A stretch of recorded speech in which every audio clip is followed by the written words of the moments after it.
Hi guys, mga kanegosyo, Kasensa ko Formula. Kamusta po kayo?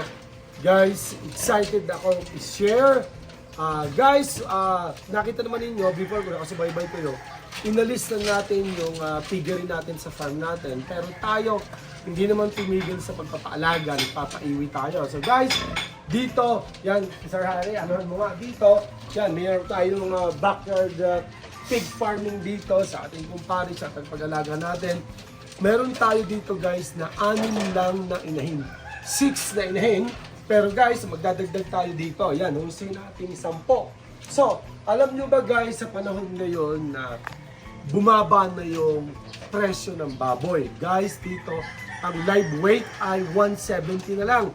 Hindi ko alam, may mga iba 175 pero meron pang iba na 165. Nakikita nyo ang inahin, ito guys ay may anak na 13 piglets. Meron siyang 13 piglets dito. Guys, ang 13 piglets na ito guys, ngayon exactly 1 month. Alam nyo, pagtaglakas talaga ng biik, sabi nga nila, agaw sa inahin. Ano ang tawag dito sa Batangas? Agaw inahin. Dito, kukuhanin na ito. Yan, pwede nang ibenta yan. Pero guys, tayo, i-out natin itong piglets na ito pag 1 month and 3 weeks.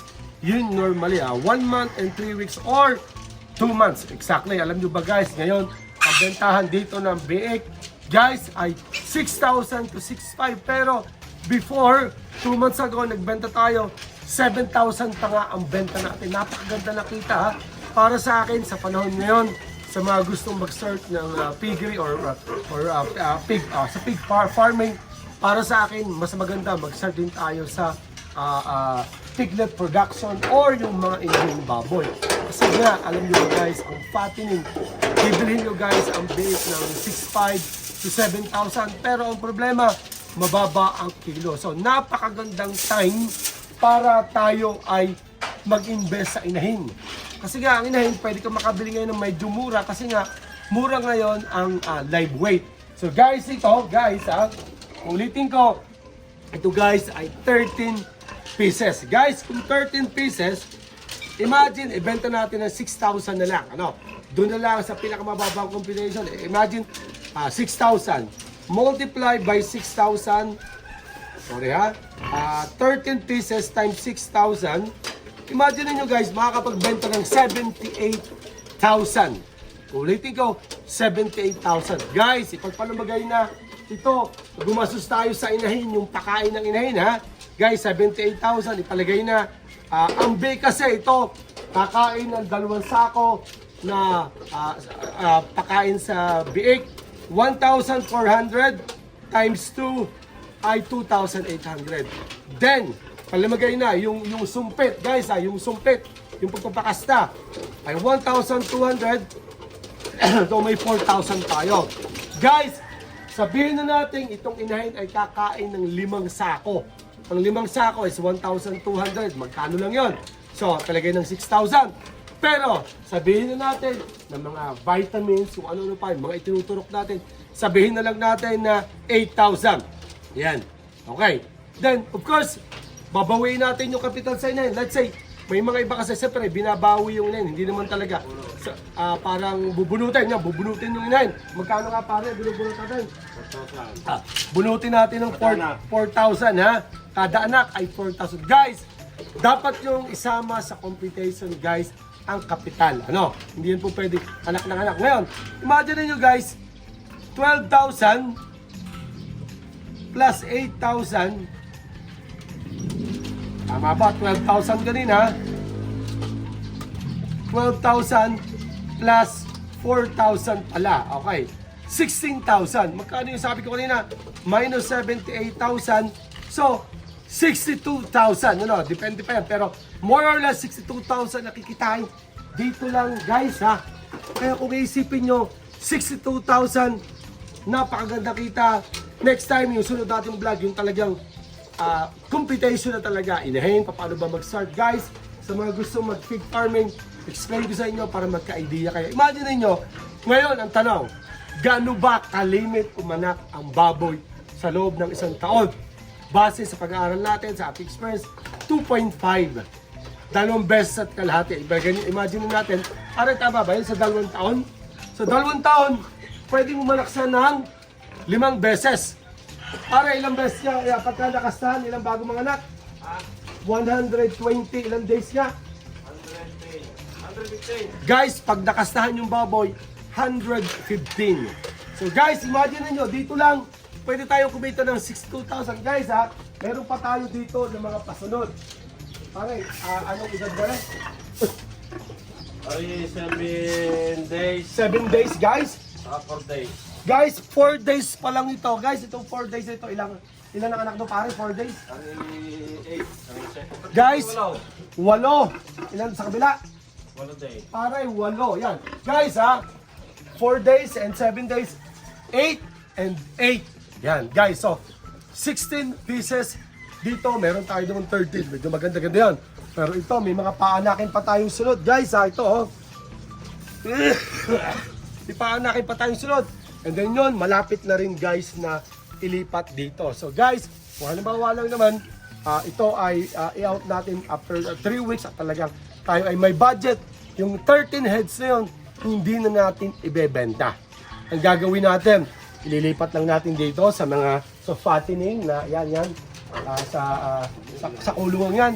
And then, ide-diretso na natin na palalakin. Guys, may mga nagtatanong, maganda bang, kasi guys, nakita nyo, sa mga vlog natin before, umorder tayo sa Dan Bread. Ang Dan Bread, ang bili natin, pumapatak na 42,000 yung isa. Kung ako tatanungin nyo ngayon, siguro, wag muna tayo mag-invest ng ganung kalaki. Ang pinakamaganda dyan guys, kung may kakilala kayo na magaganda yung mga biik, na pinalalaki nila, magaganda yung inahin, doon na lang kayo kumuha. Kasi kaya maganda yun guys, makakakuha kayo ng presyo ng fattening. Kung ang fattening now ngayon ay 170 kilos ang live weight, imagine niyo kahit pa 100 kilos bilhin nyo, magkano lang ang tatamaan? 17,000. Compare doon sa mataas ang lahi na talaga namang kung tawagin ni F1 na. Imagine niyo mabibili nyo ng 40,000, 38,000, 40, 42,000 tayo. Marami tayong binili 42, namatay lang. Para sa akin, kami nga guys, magdadagdag tayo ng 4 pa na inahin. Ang gagawin natin, may kausap na tayo. April yung kanilang, ano ba tawag dito? April yung harvest. Babawas tayo doon ng 4 na inahin. Kahit pa magtigwa 100 kilos yun, babayad lang tayo ng 17,000.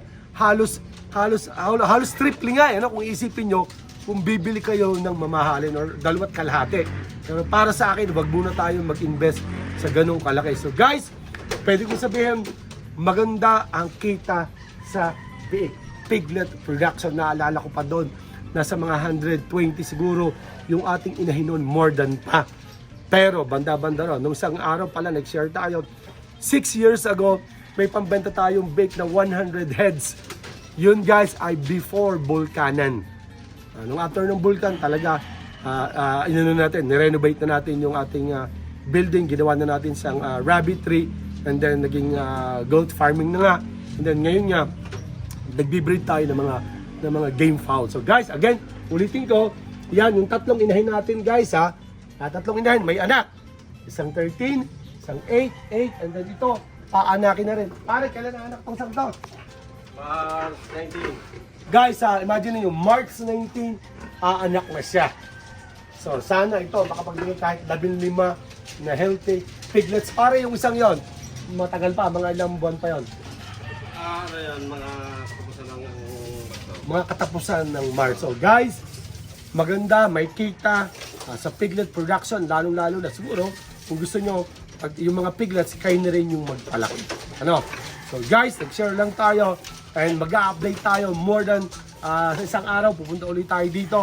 Mag-vlog ulit tayo para lang magka-idea kayo. So, pwede natin kayong turuan kung paano magsimula talaga. Kung yung bang nabili natin, sinasabi natin kaninang 17,000 kung 100 kilos, gaano pa katagal, gaano pa kalaki ang kakainin niya bago basic, ano lang naman natin. Pag nabili natin guys yun ng 100 kilos, palalakihin natin up to at least 120 up. Yan, after 2 months, pwede na. Ano ba yan pare? Pag unang nangande, hindi mo nakakasal, ano? Parang unang kande, hindi pa. Parang palilipasin mo pa. And then yun, ano ba mas maganda? AI ba o yung normal na may ganador, may bore? So, Ang lahat ng yun guys ay ating i-share. Huwag kayong mag-alala guys.